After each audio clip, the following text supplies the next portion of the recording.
নমস্কার সবাইকে, প্রতিমা ভেজ কুকিংয়ে সবাইকে স্বাগতম। আজ আমি তোমাদের সাথে বাঙ্গির জুস রেসিপি শেয়ার করব। এখানে আমি গোল দেখে একটা বাঙ্গি নিয়েছি, আর এই বাঙ্গিটা আবার মাঝখান থেকে কেটে নিয়েছি, আর মাঝখানের বীজগুলো কেমন সেটাই দেখাচ্ছি। এই বাঙ্গিটা এবার পিস পিস করে কেটে নিয়েছি। এবার একটা ব্লেন্ডার জগে এই বাঙ্গিগুলো দিয়ে দেব। বাঙ্গি দেওয়া হয়ে গেছে, এবার দিয়ে দেব চিনি। এখানে আমি 3 চা চামচ চিনি দিয়েছি। মিষ্টিটা তোমরা তোমাদের পছন্দ অনুযায়ী দেবে। এবার দিয়ে দেব পরিমাণ মতো জল দিয়ে ব্লেন্ড করে নেব। ব্লেন্ড করে নেওয়া হয়ে গেছে, কতটা হয়েছে সেটাই দেখাচ্ছি।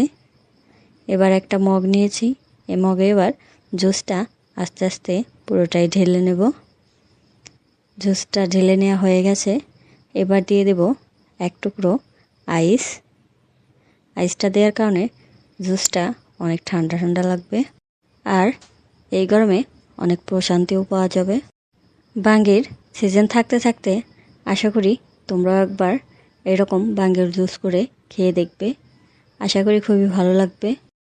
আজকের এই জুসটা তোমাদের কেমন লাগলো অবশ্যই কমেন্ট করে জানাবে। সবাই ভালো থাকবে, সুস্থ থাকবে। নমস্কার।